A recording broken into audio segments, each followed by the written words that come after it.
B is a regular voice on the BBC and is a favorite at literary events across the world. Her latest book, In Search of Mary, inspired by the life of the first feminist Mary Wollstonecraft, has won UK's Real Life Reads and made the Independent's Best Biographies list. Ladies and gentlemen, please join me in welcoming B. Rolat. Thank you so much. It's wonderful to be here. Thank you for having me, Economic Times. This is a great excuse for me. I've been living for 3 years up in Delhi. What took me so long? This is my first time in Mumbai, so thank you. I'm very excited. Just to briefly introduce myself and why I care about mansplaining, which, by the way, we're going to solve and end in the next 10 minutes. So I hope that was a big cup of tea. I started off as a journalist in a BBC newsroom, the newsroom of World Service.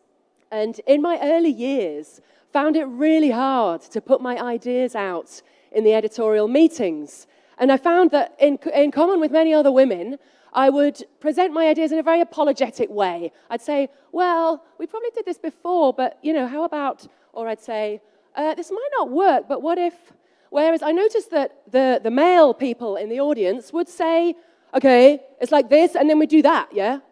And I'd watch and go, oh, yeah, like that. And I thought, I've got to teach myself this. I need to learn to do this. And I'm sure everybody in this room has had to go on that journey of how to find your voice and get heard. There was one very important piece that I didn't want to lose on that journey, and that's the fact of listening.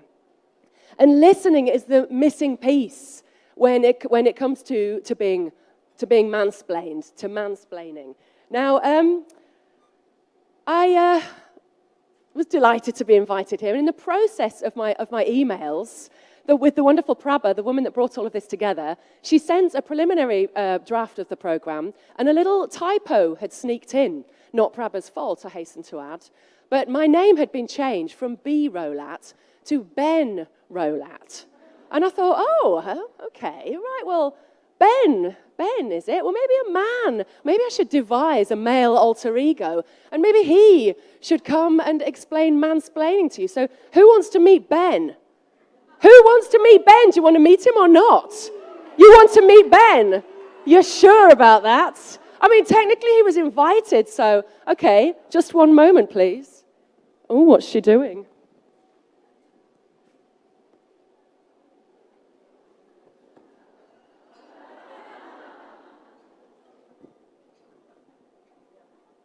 All right, I'm Ben.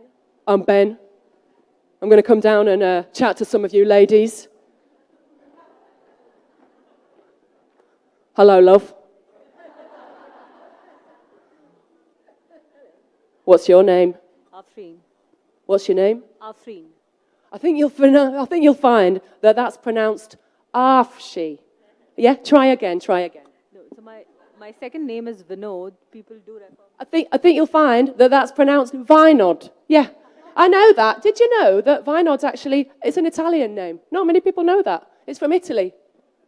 It's an Italian name. I know Italy very well. I've been to Italy. I went on holiday there in 1989.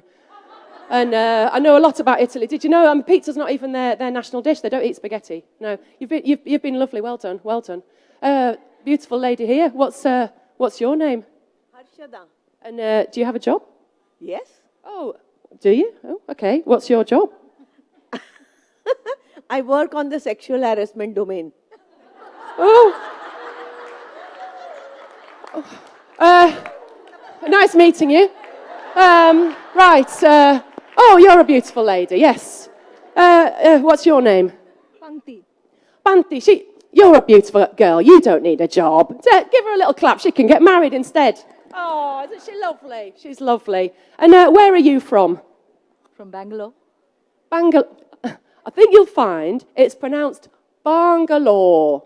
I think you'll find that's the right way. And if you know anything about it, there's one thing you should know. It's a small town just outside Harrogate in West Yorkshire. I know it really well. My uncle used to live there. You probably know him. He knows the guy who ran the paper shop next to the garage. Andrew, do you know him?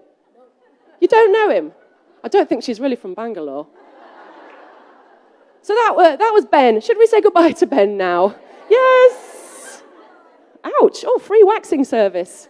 Oh, she Mrs. Ben, you traitor. Anyway, back to business. A very quick history class. So that was mansplaining, basically. You don't listen. You tell people you get it wrong. You tell people what you think they know. I'm just going to pop my little tash over here if anyone wants to borrow it. A brief history of mansplaining.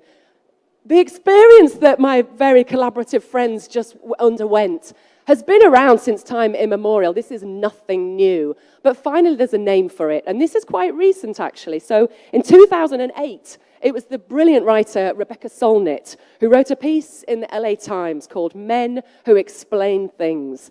It relates the story where she went to a party and a man came and literally explained her own book to her. And that was the subsequent article. This was picked up in the New York Times in 2010, and mansplaining became the word of the year. Then followed in 2014, it entered the Oxford Dictionary and became a social media phenomenon in the same year. It entered 34 different languages. So clearly, it really touched a nerve. Something's happening on a global level that this spoke to so many people. And just last week, in the British Houses of Parliament, Prime Minister Theresa May slated the leader of the opposition for mansplaining. So there's a big deal. It's going on. Why does it matter? Because we've had a laugh at it, and it can be funny. But an important thing is at stake. The brilliant feminist writer Bell Hooks writes that if there's a problem, if you have a challenge, you should name it. You should give it a name. Why? It's part of understanding the problem. It's part of challenging it. And that's what's happening with mansplaining. And the reason we want to challenge it is because it denies women a voice. And are we happy with that? Are we happy with that? No, we are not. So, in my last 2 minutes, I'm going to say there are two things.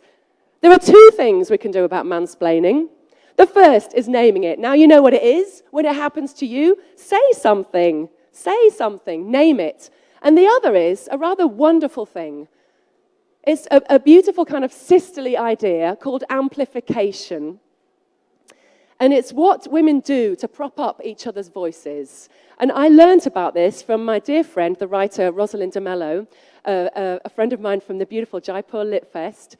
And she and I have devised this way of listening out for each other's voices and kind of amplifying them. And if, for example, I had been in that early editorial meetings when I was far too timid to express my views, and if another woman had said, well, you know, like B said, for the elections next week, that's all it takes. It's just a little sisterly shove. And it's something everyone can do. We can all learn to amplify other women's voices, particularly if we're already quite loud and confident, as I suspect most of us are. Many people aren't, and it's always worth remembering that. So my final words are, please, go forth and amplify. Thank you very much.